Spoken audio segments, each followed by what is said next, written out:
बढ़िला चर्चा देश छाड़े पांड्यान। भिके पांड्यान पूर्वतन मुख्यमंत्री व्यक्तिगत सचिव तथा बीजेडीर पूर्वतन नेता हेले एबे तांकु नेई भारी चर्चा चली कारण से राजनीति संन्यास नेबा परे एबे भी नवीन निवास रे रहुतबा नेई चर्चा चली। खाली एतिक नुहे बरं से एबे भी बीजेडी नेतांक सह आलोचना करुतबा खबर अनेक समय रे आसीछि।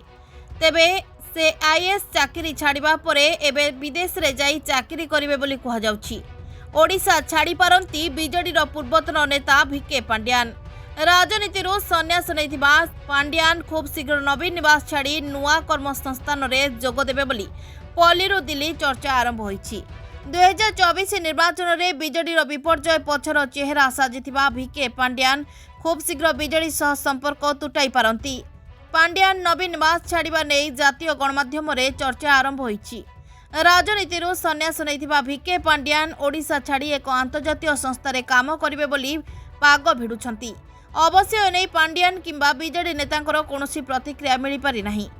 हेले भी चर्चा होउछि कि से बीजेडी रे आगपरी आ सक्रिय नहंती, तेणु विदेश जाई चाकरी करिवे बोली जो चर्चा होउछि ताहा सत भी होई पारे कि मिछ भी होई पारे। एठारे स्पष्ट भाव कही रखुछु कि गत वर्ष जून 9 तारिख में बीजेडीर निर्वाचन पराजयर दोष मुंडाई राजनीति संन्यास नैथिले भिके Pandian. Bureau report, Odisha digital.